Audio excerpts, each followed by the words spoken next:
Mm.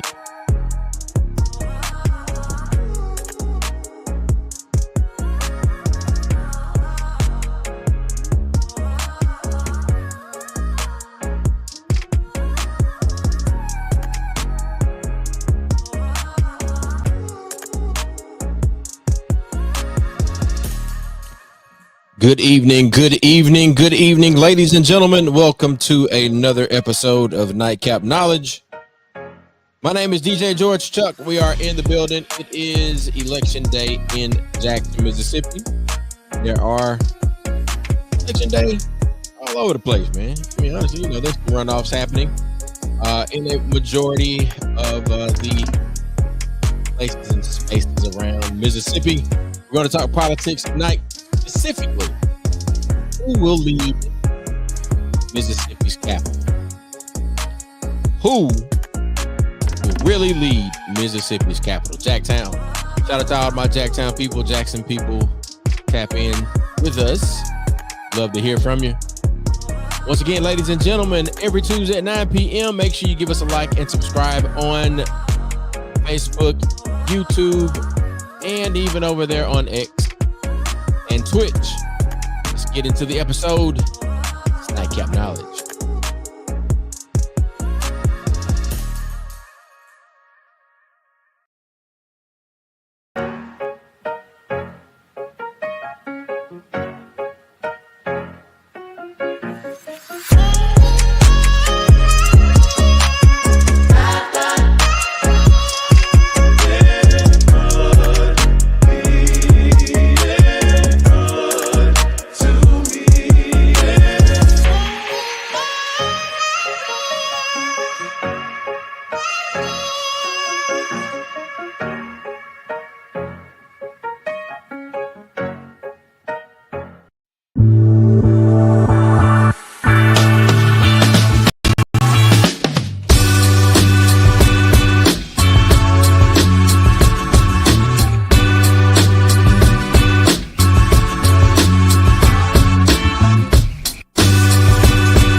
This thing back like we never left.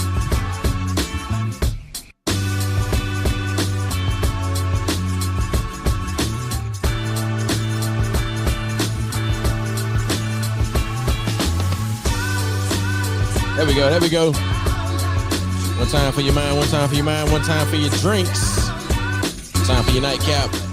Ladies and gentlemen, shout out to you, yours, and all of the people that you rock with. Tonight's nightcap is brought to you by Woodford Reserve. Shout out to Larry Lincoln Leggett Obama. Yeah, man. Shout out to Larry for real though. Shout out to Larry. Shout out to Jelani. Shout out to Tony. Shout out to those of us that will tell the truth, even when it hurts. So, Matt, go ahead and tell them the truth. Hey, this show is this show right here.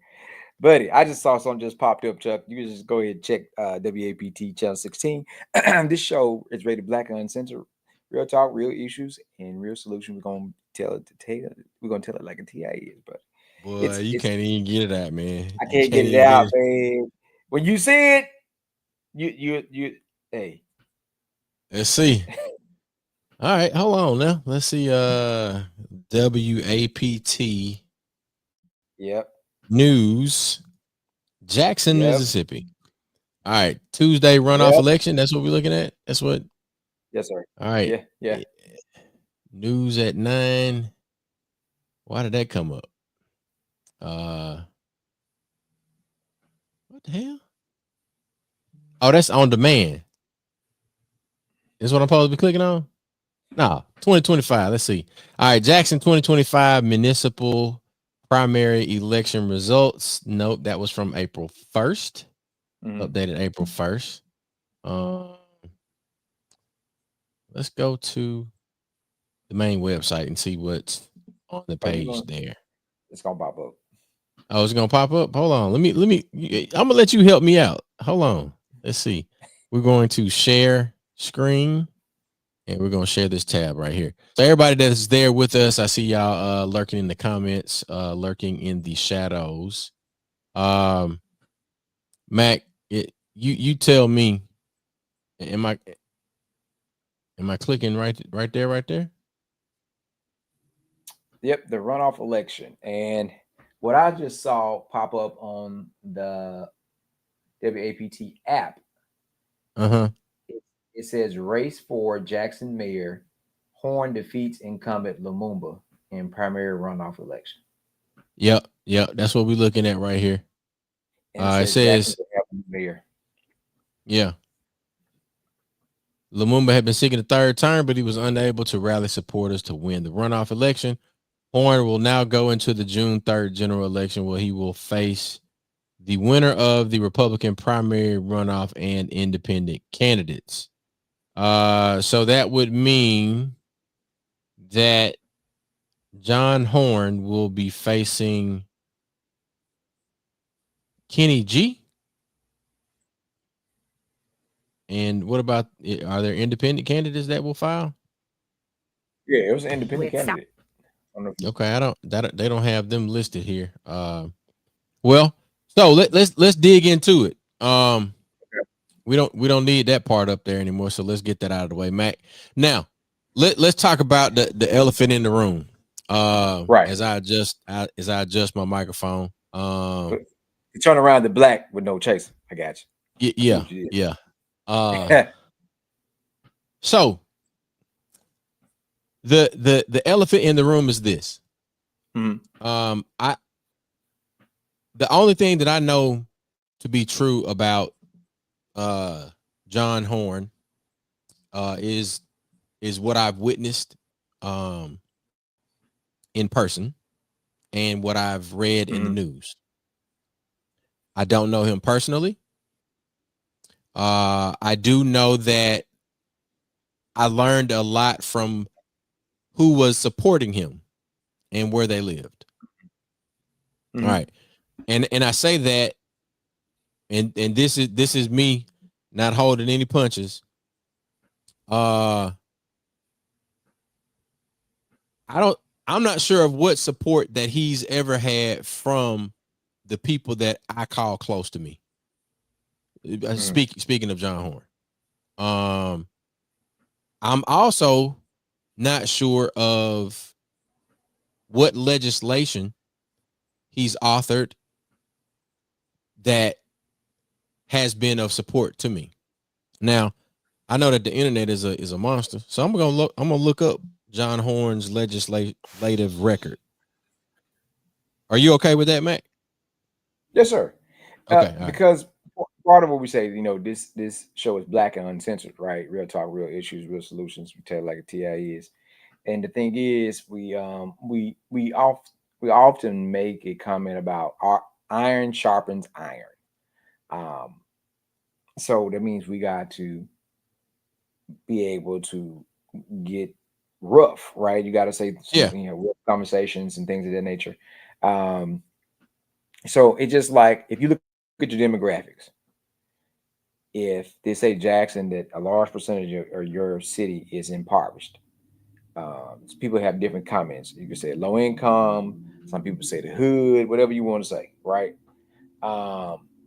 Who speaks to the folks and who makes the decisions? This goes back to where our part come in. Are the people that actually go out and vote.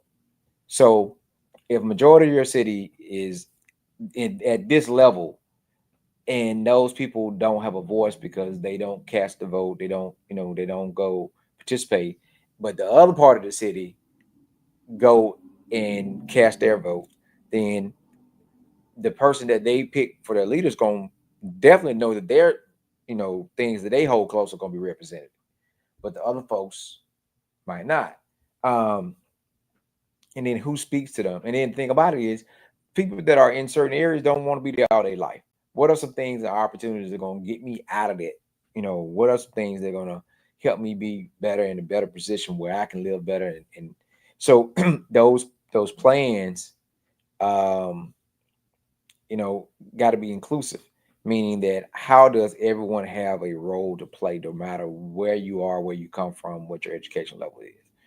That's how our society is an ecosystem. We need all folks from everywhere to be able to work together because everybody have a different gift and different talent.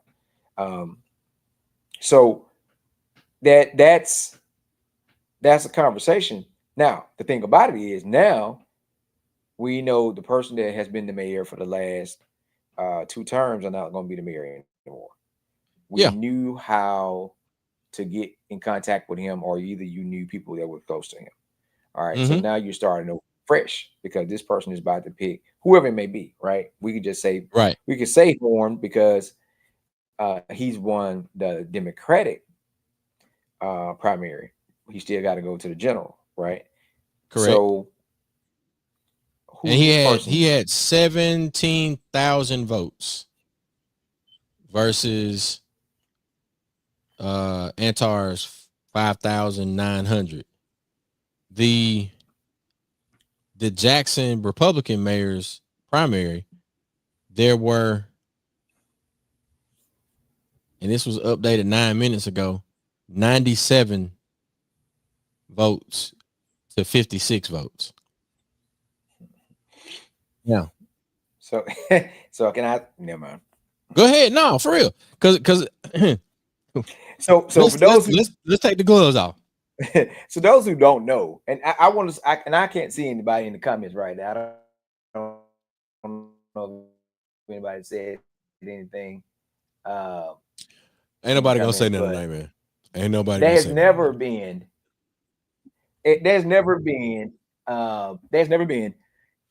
a Republican race where you only had 97 to 56, right? And those folks that ran in that race were just to run in that race. All the Republicans voted in the Democrat primary. They sure did. They voted for John Horne.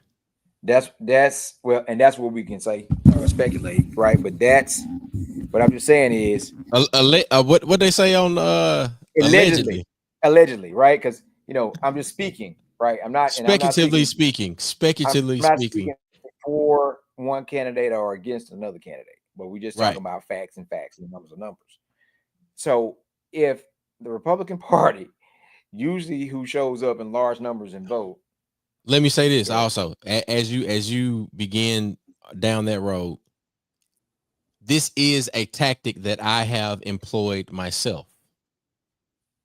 Meaning that if I identify a candidate that I do not want to make it past the primary, I will then go and vote either against that person or participate in the opposite party's primary.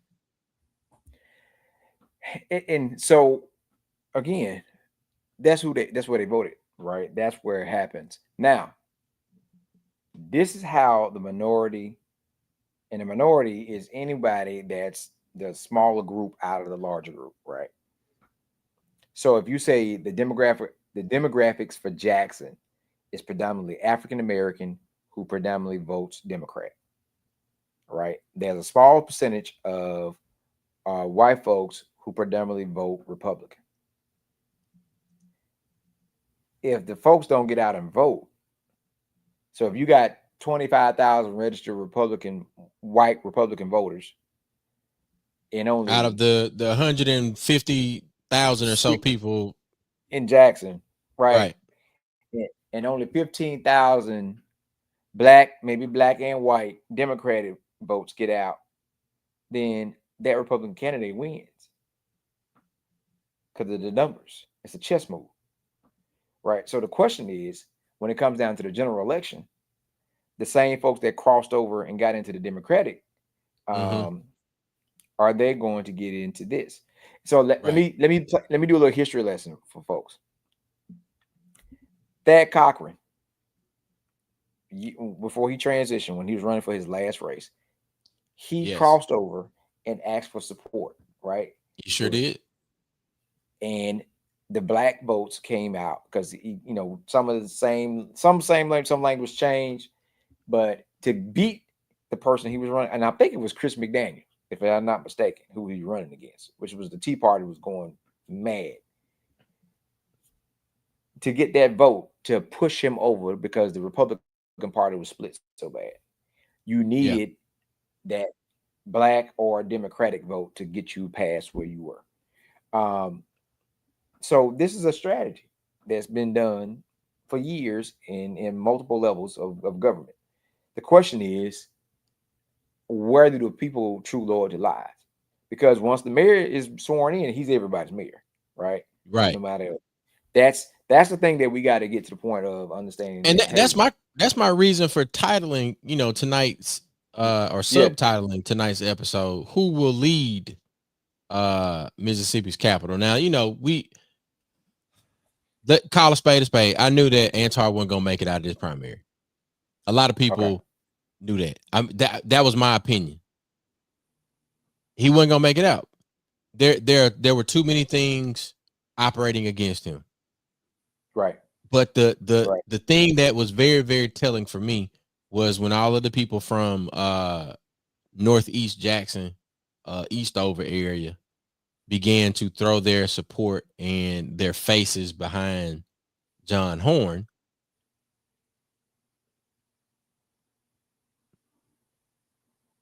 yep, Yeah, like, oh, okay, I know now. I understand. I see what is happening. yeah.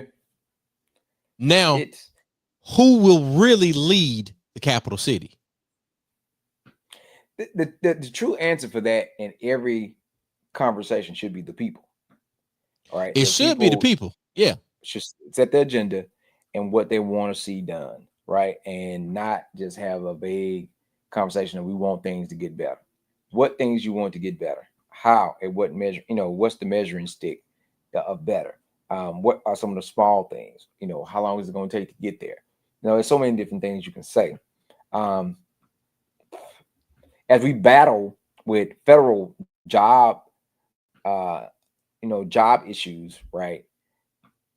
This makes some people nervous, especially on Mm-hmm. the municipal level, because a new mayor is going to shake some things up. They're going to move some folks around. That's going to change some positions. And if you're the low man on the totem pole, you might be the safest person because pretty much your stuff is going to be where it is. But if you have a certain position, then there's going to be some shakeup, right? That takes a while to learn these different positions and how things flow. So that's a transition for people to get used to different systems. People are going to come in and change some things and make some things, maybe better in one aspect and might be worse in the other. How they want to govern. What has been the campaign platform? What are some things that Right. were talked about? Uh, you know, that's what you look for. So right now, you can look at if you look up some of Horne campaign promises. So then, as the community, as people, then how do we get to the end result of those promises becoming a reality? And what things do we have to do to get there? How does that benefit or affect your life directly? And those are the things that we got to look at. What role do I play? What role do I play in this to make it become a reality? Yeah. And so that's where we are.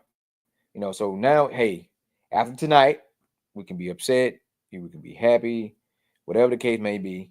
If your friend voted for this person and you voted for that person, all that's dead tomorrow morning. Tomorrow morning is what's the plan? Yes. What Yeah. what are we going to do now? Where do we go from here? What is the plan? What does the Yes. accountability plan look like? Right. And um, if we truly believe that hey, that there's a bigger plan for June 3rd, then regardless of who you voted for, then you got to put your support behind whoever you think is going to benefit you the most, right? Who was leading the Republican race, Chuck? Kenny G. Pull up Kenny G. Let's see who Kenny G is. All right, let's do that. As we're pulling up Kenny G, we got Anthony Moore checking in the comments. Shout out to you for leaving a comment. It looks as if Anthony Moore is cheersing to John Horne's victory from his comment. Here's to a new day. There you go. Look at him. All right. As we look up the Kenny G candidate for mayor, the Republican primary of Jackson's mayoral race. All right. Let's see who Kenny G is with his 97 votes.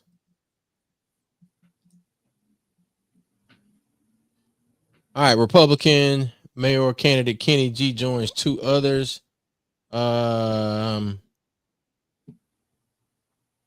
okay. All right, here you go, Mac. Let me let you look at this this gentleman. Oh, okay. I wonder why he see if we can get to his campaign website.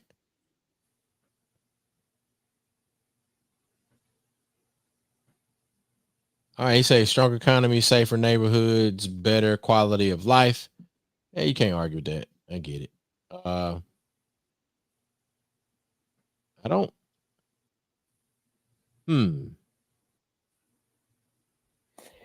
So who's the other person he ran again?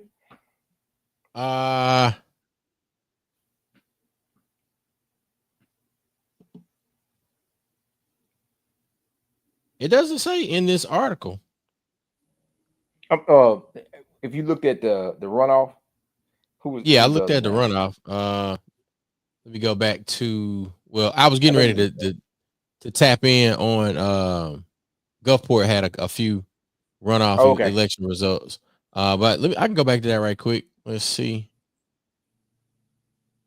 One more. Here we go. Wilfred Beal is the other Republican that had 56 votes. Wilfred Beal, and this is updated as of 5 minutes ago. Let me share this tab so y'all can see what I'm looking at. There we go. John Horne, Chokwe, Antar, Lumumba, Kenny G, Wilfred Beal, candidates there. And look, I don't disagree with with anybody for who they want to support. At the end of the day, we have to make sure that the elected officials are making decisions and implementing policies that will benefit the state's capital. And if it's only benefiting a certain population, or it's only operating from an agenda that is set forth by one particular party, then it is not serving the people. And in my opinion, I feel as though that's where we are at the federal level. We're only making decisions, or we're only supporting things that serve a particular group of people. And I feel as if, the one they only focus on the 1%. Yeah. The 1%, the people that have an extreme abundance of wealth and resource.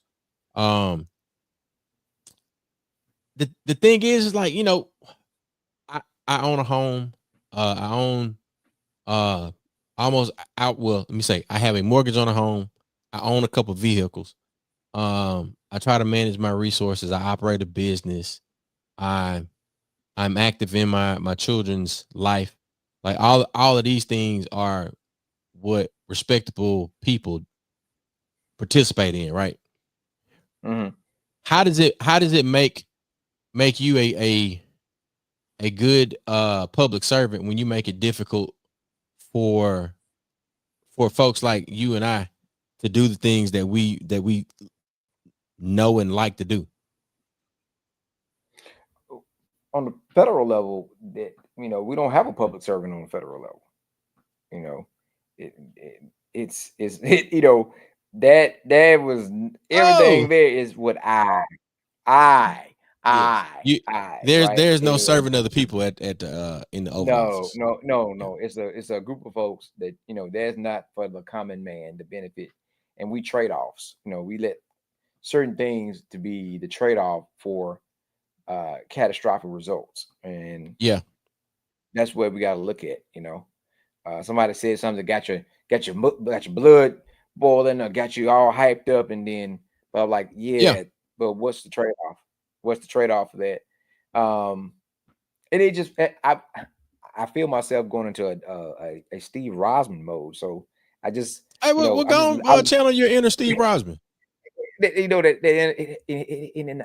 gotta get that get that stutter. It just I'm looking at the brother that's the front runner for the Republican Party in the Uh-huh. Jackson mayoral race. Right. Right. That's who the front runner is. What clearly shows Uh-huh. that somebody just said, "Hey, y'all people go vote for him. All the rest of us going over here." And that's strategy. That's strategic planning with a end result. That means those folks have some stake in the game, and we don't know what they're asking for, right? Yeah. Because so then you got to look at, this is something that happens. So we got to figure out what we're going to do as people to make sure that everybody's represented at that level. Because the municipalities, the city and county government is your safeguards against state and federal government. So if you have people that represent your basic interests and needs on the local level, that helps protect you from whatever trickles down from the federal government level. All right. I got a question. Yes, sir. Do you believe, or is it your opinion that John Horne may be able to get the quote unquote funds to repair or improve Jackson's infrastructure? Oh, no shadow, without a shadow of doubt, I know he's gonna get the money. I'll tell you why. Why, Matt? Part of the reason that the current mayor didn't get it because of the relationship he has with state government. It's a personal relationship that you don't don't get along, whatever. So it's not so much. Prime example, the affordable health care plan is our first plan. That it might not be perfect, but it's something. The Affordable Care It Act came along, yeah, right. It came along when you had a black president. Some of the folks push against it just because, quote unquote, it's the Obamacare. You don't want it because of who it is. And we know real stories, right? Where people said, I don't want that Obamacare, but I need my affordable health care. Like it's the same, right? You associate the name and you don't want it because of the name who's associated with it. So you pushed against it. I cannot forget when our insurance commissioner was for it and the governor said he does not have the capacity to make that decision. That's the first time two ever bumped heads. Because yes, financially, that's a great deal, right? It's a great plan because it benefits. But look who's associated with it. We don't want to support anything that's associated with him. But now we're getting into the propaganda and the media machine as it relates to the branding of a particular piece of legislation.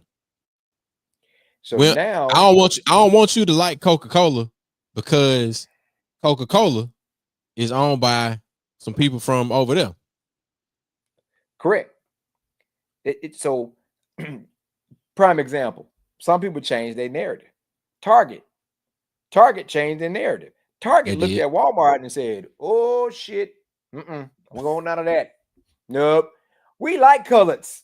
We like colors. We like, they changed they changed everything because they like, nope, we don't want none of that." Right? They saw what was happening over there, and they's like, I don't want none of that. Because of the association, right? Everybody jumped on it, and because they programmed themselves with racism and not facts, we said we are against the DEI hires. Well, that's white women, that's folks with disability. That's a whole lot. But in your mind, you saw black and brown and gay and lesbian. That's what your Yeah. brain said. Yeah, So because when that was brand messaging that has been programmed from that particular party. so yes, the resources that have been utilized to build up Pearl, Renaissance, Flowwood, some of those resources now will be allocated and been and there for Jackson because of the new Horne's leadership. relationship.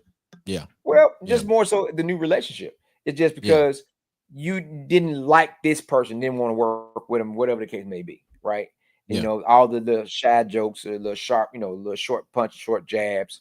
So now it's gonna look like he's doing a sort of, and I'm just speaking because we just pretty much saying like he's gonna beat the person he's running against in June. Yeah. But Yeah. the results are because of the relationships, not so much about government structure and how things supposed to happen. So, right. Those those things should have happened with the current mayor based Right. on political structure. It didn't because of the personal connection. So Right. now things are going to change and it's going to look different because And it when wasn't people about business. It wasn't about business. It uh, wasn't about us making sure that our capital city looked a certain way, felt a certain way, um, was portrayed positively in the media. It had a lot of personal agenda and personal prejudice attached to the way that Jackson has been treated for the, can we say the past? I mean, I'm coming up on 25 years in the frat. yeah. So you got here in 99. Right. So, Yep. So I mean, Jackson there are people right now that have never come to Jackson because of the way that it has been portrayed in mainstream or, yeah. national media. Yeah. Now, those same people will be friends with folks that graduated from Millsaps, Belhaven, Jackson State, Tougaloo, and all of the positive things that all of these people I'm saying across the board. Right. Millsaps has competed at a very high level in sports. They graduate a lot of really cool people, and we could say insert Jackson area school inside of that same sentence that I just said. Right. You could just take one school out, put another school in. Right. Now, what is it about those institutions, which are all in Jackson? Like, what's the difference? The institutions don't count, but everything else, no, we got to talk about the crime. Like all big cities have crime, Yeah. but crime is a symptom of something else. And so now this is what I'm gonna tell us, right? And I say this. The some of the things that plague, I would say, for our community, for us, the black community, a lot of it's self-inflicted. It's shit that we got control over, right? And we not handle it. We Yeah, certain things we can't say the elephant in the room, big bad white government did this, right? They might not make certain things easy, but for us controlling your household to a certain degree of structure, um, is something that for us working together and we're uniting, right? Nobody, you know, well, people do stand in the way and they try to block it, but if we truly wanted it, why 15 of us don't go together and buy this, right? Where's our businesses that we've created to support each other? And I always bring up what happened in Ridgeland when they wanted to bring Costco's because they had folks that blocked the businesses. I mean, the business had a town hall to try to stop Costco's because it was going to affect their small businesses. So that's a lot of things that we can do ourselves, no matter who's in charge, right? right. Um, but we It's tough look to to compete the with trick with now. the big boy. Right. So we give an example. And I was telling I forgot who I was telling. It might have been Stamps or whatever. I was saying about when we had the nest And some people was Mm-hmm. like, we was when we first got to the nest, people was like, "Oh man, y'all to knock the wall down." And we like, no, we're gonna stay in our element. For people that want a small, quaint, intimate setting, we are your people. For people that want something Right. larger, then that's where you go, right? So that means you're not trying to compete. You stay in your lane, stay Trying with to your stay in my niche. lane. So when it comes to businesses and in economic situations and support, understand how your tax dollars work, right? You're not going to get what you need if you're spending all your money in Flowwood, because that's how they can have the Taj Mahal, because the dollars, they have less overhead and the dollars are rolling over. You If we don't have the businesses here, then we need to be sitting at that and creating a plan to make sure that we get the businesses here to spend the money we need. And we need to be having these conversations with our banks, and we need to have these plans and creating what we need. Um, so no matter who the mayor is, the people should always have a plan on what they want their systems to look like, and we should be managing our communities and our neighborhoods. That means that if that and that's what we see. We see certain things where these things are totally chaotic and out of hand, but it's only a few people that are doing it, and it is have hundreds in fear. But we have to maintain and control our own communities, because regardless of who's in charge, Yes. it's our responsibility. So how do you control? Well, if they strengthen police force, and then you got folks in your neighborhood and you can't walk down the street, somebody questioning, asking you, what do you live here? Then, well, we don't want that. Well, what else do you want? Because how do you expect people to control your neighborhood, your community, unless they control it by force? So we gotta be careful what we ask for, when we talk about we want things to be different, right? And meaning that we have to take ownership and all the stuff that's going on in our community, in our neighborhoods, starting with us, starting with our households, starting with the folks that we close to, that we work with, Right. that we spend our money with. If you spend your money with somebody and you can't ask them for nothing, then you need to stop spending your money for something. Spend your money with them. Meaning that, businesses support things of that nature, especially when you have large, like, now, if you got a business account with a bank, and that's a conversation that we gonna have, right? With where hey, we seen y'all support this charity, and you've been our banker for this many years, and you ain't supported us yet. Then we need to have a conversation. So Yep. if Yep. we got to jump through all these hoops for support, then we need to move our money somewhere else. That's the conversation we got to have and be real with it. And that's how we bring about change and structure. But go ahead, Chuck, give us an update on Gulfport and the coast. All right. We got a couple things on the municipal side down here on the Mississippi Gulf Coast. Let's see. Truck Casey, longtime incumbent Gulfport Ward 1 council member. Truck Casey is defeated by Democratic primary challenger Kendall Buckner. Uh, and this is as recent as 11 minutes ago. Buckner will Mm-hmm. be the new Ward 1 council person after getting 60% of the vote against Casey. In Biloxi, you got Dixie Newman. Um, Dixie Newman is defeated against political newcomer Robert Nile, or is that Robert Neal? It might be a typo there. Um,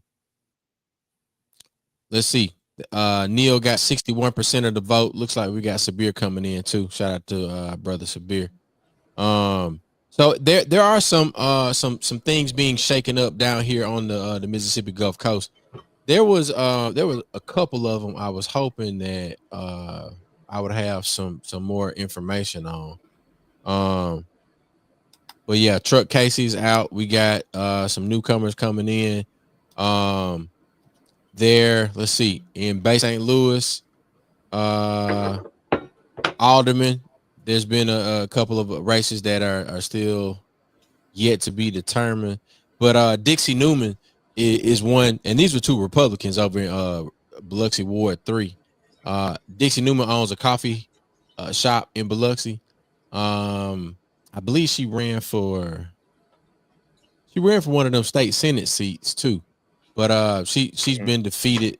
And then Truck Casey, that's a big shakeup right there. And then over in Moss Point, my friend Tim Dubose, he made it out. He is still the Ward 3 front runner with 159 votes.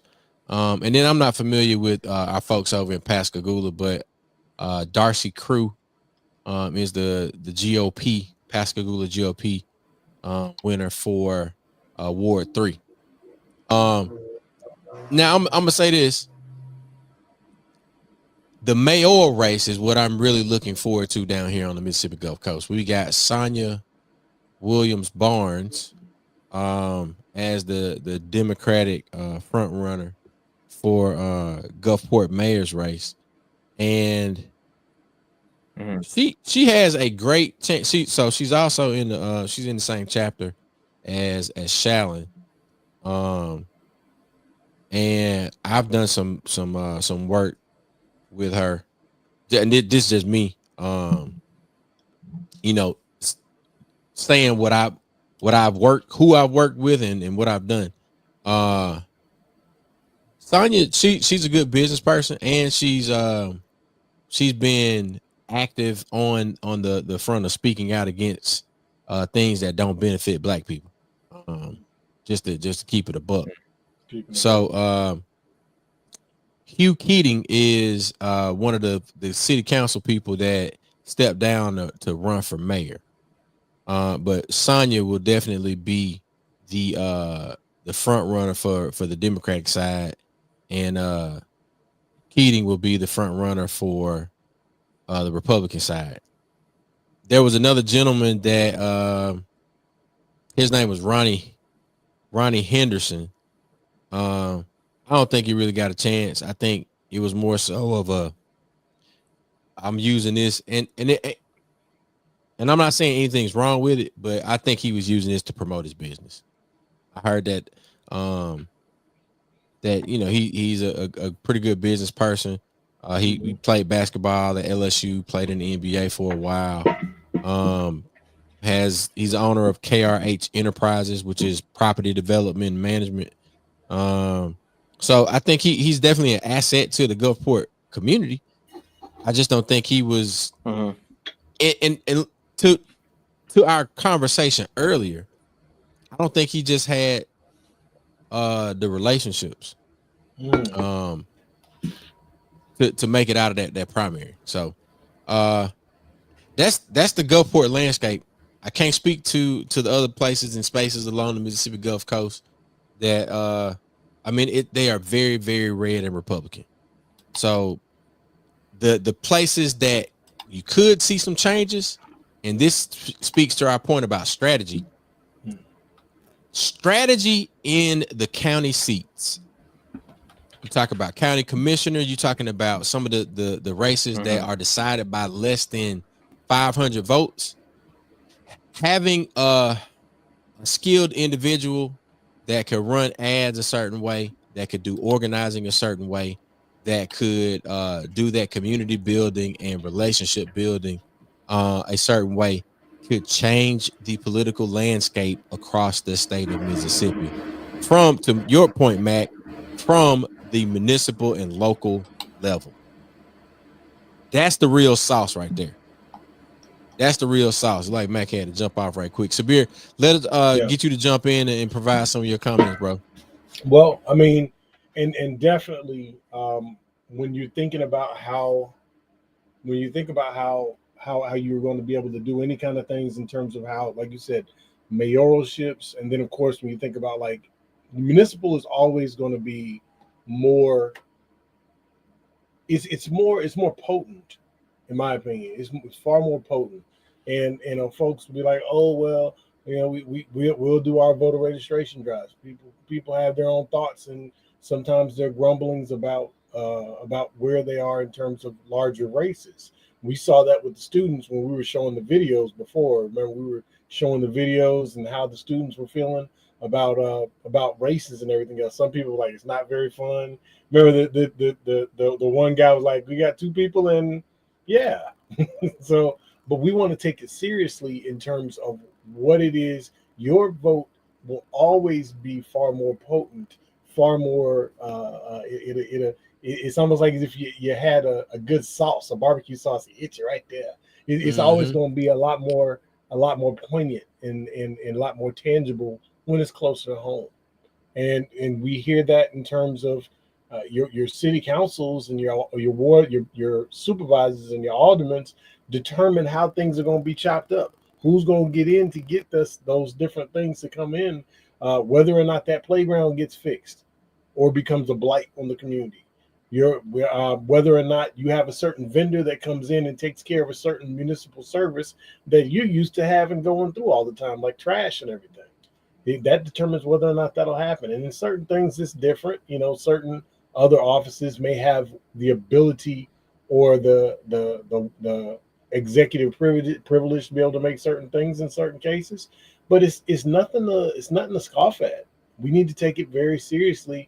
And when people start saying, no matter who you voted for, out of the larger national or even the statewide Yeah. elections, Yeah. that does not mean you get to go ahead and take a pass off what's going to be happening in Hattiesburg, what's happening on Gulfport, what's happening in Jackson, what's happening in Chula. You could be wherever you at, wherever you are. We can sit here. We, Mississippi Move, and even outside of Mississippi Move, all of us have these different relationships to what you were just saying when I first got on.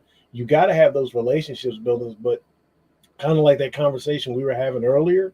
We were talking about different things.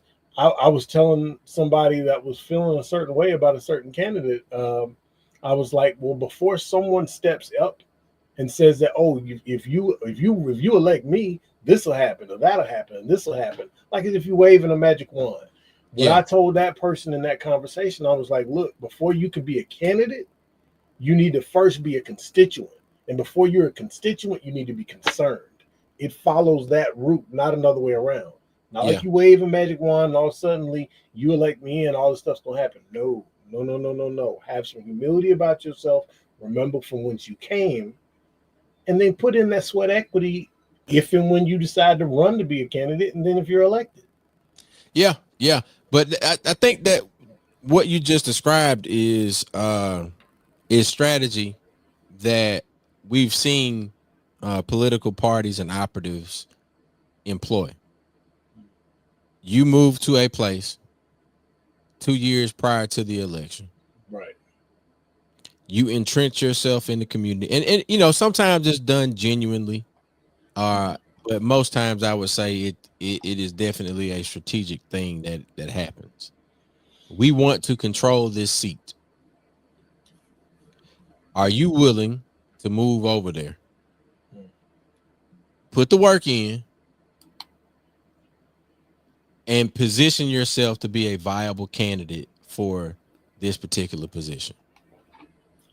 And that's the $64,000 question. Come on. Yeah, because if you're not going to do it, if you're just going to be sitting up here and just like, oh, I'm gonna come slide in, ain't nobody going to take you seriously. You're not even. Who are you? And that's kind of, and I take that seriously. Like, at some point, I want to get back to my hometown and back in Marion County. A lot of people know me. Thankfully for some of the stuff that we do with Move, a lot of people know me, but I've not been a citizen. I know full well if I was to be able to go ahead and even if I was going to run for beat supervisor, if I was going to run for something else, if that was something I ever wanted to do, I would first have to realize I can't do any of that until people actually I get 39482 if I'm paying Marion County taxes, and if I'm doing everything else, and I need to be there for a while, regardless of the fact that I you got to learn the landscape. You got to learn the relearn. Even though I'm aware of the landscape, I have not lived in the landscape. Right. The landscape ain't seen me. The landscape ain't seen me in there for a week. So yeah. But yeah, you gotta be constituent. You definitely gotta be constituent. Yeah, man. So, Mac, what any closing thoughts from you? I know we're coming up at the 50-minute mark, and we've looked at the different websites. We looked at some of the numbers, and I think we do have some key takeaways as it relates to what are the things that we can do as constituents. And and also some things that can be done for those of us that have the ability or have the have it on our mind to potentially get involved in the electoral process, whether it be just by casting a vote or volunteering for a campaign or running for office. What you thinking? I think that I think that as community we hadn't had really good models of our job, what we're supposed to do, like understanding that it's beyond just us voting for somebody. Like, what else are we going to do? What are the accountability factors? You know, just like I said, small things about community, taking care of your neighborhood, understand because the candidates are supposed to grow from the community, right? So that There you person that's go. a champion, it might be your block captain, it might be the neighborhood, you know, somebody in your community that's really passionate about that area where you live at. Well, that's how that person becomes your city councilman, because they are connected. They live there. The neighbors know them. They known for throwing for the children back to school. They have the work that they have done with sweat equity and their dollars that they have. So you know that person will be a good representative for your area. Not how well they speak, not their list of certain things. It's like, what have they been doing on that smaller level that say, hey, if I can put you in this position with more resources, you could be able to do that same thing for more people. That's what we got to look at when we start choosing who we want to represent us and to give our voice to, and require them to come to those type of things in the community, to listen and to take community interests with them. And when they don't do it, we need to be able to have that conversation with them and hold them accountable for it. That's the thing we talk about. Accountability works. There's, again, knowing the capacity of the position and the capacity of the person that's running for the position. If that person already had a position, then what have they done that benefited you while they had that position? If you're running for re-election, then what did you do prior to when you got first elected? If you ran for another, if you was in another position, so the two people that ran in the race in Jackson had track records, both of them, right? That's One true. senator, one mayor. So the people had to look at what each one of them have done that benefited you, or things that you wanted them to do or asked them to do and they didn't do, and how did that hurt you? That's what you look at, because both of them have already been seated and already held, done held these spaces, these positions. So it's not just so much about what I'm going to do. What have you already done? How did it help me? How did it hurt me?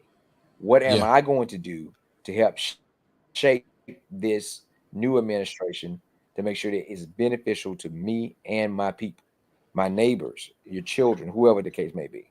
So right now, one of the big conversations at the table is we see that there's a lot of stuff going back and forth about education system on a federal level, right?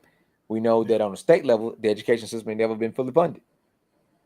So the mayor of Once Jackson since that formula also hosts, was enacted. Yeah. Once. yeah. So Yeah. now the mayor of Jackson, you are home to the largest school district in the state with JPS. What, what How can does you that do affect to get us to what you do? fully get your legislative buddies now? Your legislative buddies, you know these people. And I'm not saying buddies from the sense like they partners or whatever. I'm just saying these are people that you're in session Friends. with, that you are familiar with. Right. What can you do to urge, inspire them to fully fund public education in the state of Mississippi when the state has been operating in surplus for the past 3 years, I think. Let me look that up. Let me fact check That myself. what is it? When they first started doing vouchers, they started pillaging from public funds anyway. So they started doing vouchers. School vouchers actually goes and gives that money that comes in from from lottery revenue. That money comes in and goes straight over to. That's how they started doing school vouchers, giving parents the ability to be able to say, "Hey, you can get $5,000 to have little Johnny or little Sarah go over here to this private school, to this charter school. And so they're publicly funding them. They're publicly funding with it. State ends fiscal year. Yeah. This is from 2023. State Mhm. ends fiscal year with a $700 million surplus, but collections may be slowing. Now that's reporting from 2 years ago. Now, you can see this right here. 7.69 billion, 10% above the official estimate. Now, I don't know why we can't fully fund education if we got a $700 million surplus. Because the original MAEP was for 365 million. Well, the math. I'm just saying pure math, Mac. I know that it's a very frustrating thing because we know that they're gonna put the money where they want to put the money. Correct. And again, the other thing to keep in mind is oh, you got a little delay. That's all. Come on. No, I got delay. Go ahead.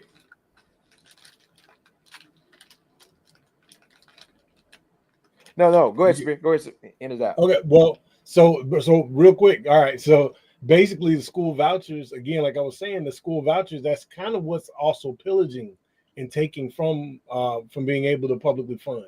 Because if I get money and the entire state of Mississippi say, yeah, we're going to go with the lottery system, cool. Lottery can go ahead and pay for infrastructure and education. Well, what they say is, well, now we got the money. We're going to go ahead and start giving parents the ability to have $5,000 go towards their kids' education in this charter school.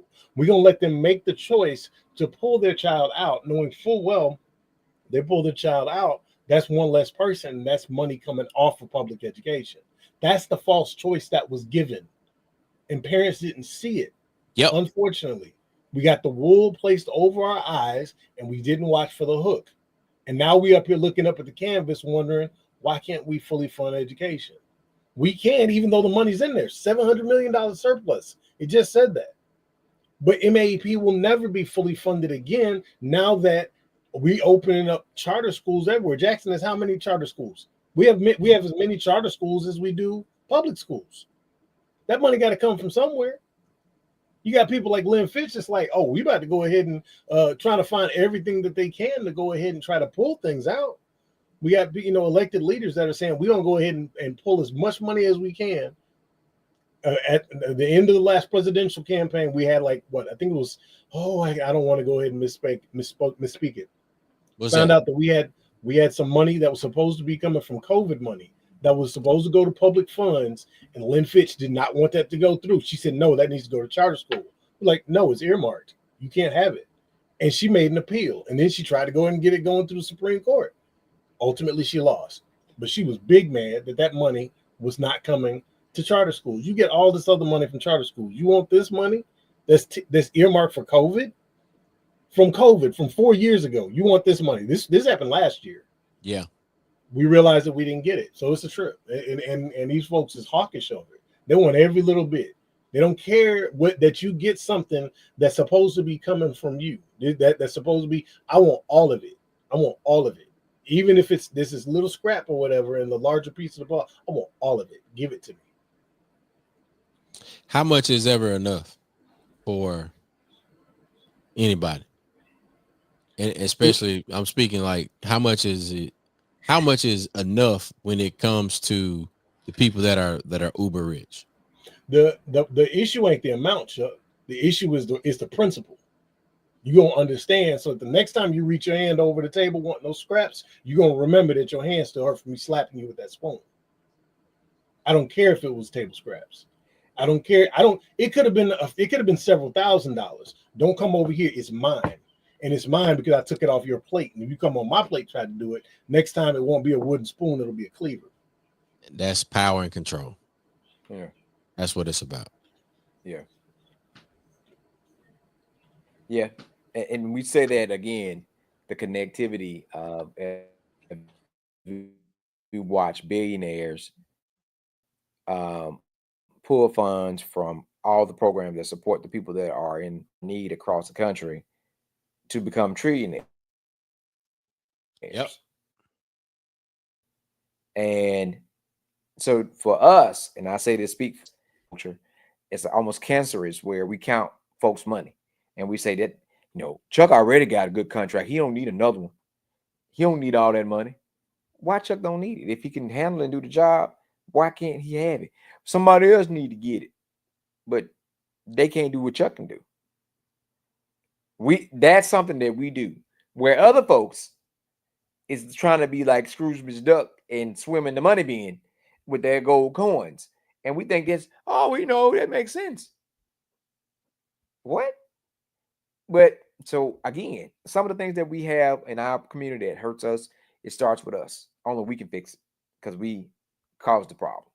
And once we can start to fix that, that will help shape our agenda, and we become more organized where we can hold other folks accountable for the other things that we do not have.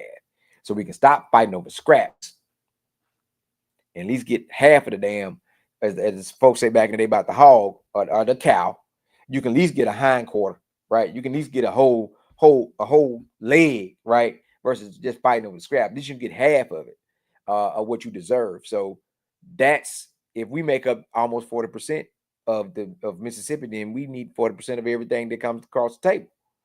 But we got to demand that in multiple ways. And the best ways to demand that is with your dollar and with your vote. So that's my 2 cents. Well, ladies and gentlemen, you heard it right here. Leadership matters. Elections have consequences, and your influence lies in your vote and your dollar. And we got to get you to where the money reside. Got to get to where the money reside, because that's how you flex your muscle. Flex your muscle, baby. And each and every time you open your wallet, make sure you support people that support you. We got some stuff to do, baby. We are not growing weary in our well-doing. We will be out in the streets. Another election day after another election day after another election day. We'll see y'all next Tuesday, 9 p.m. Central, 10 p.m. Eastern, 7 o'clock on the West Coast. You got some West Coast viewers. Shout out to y'all. We'll see y'all next time. Peace.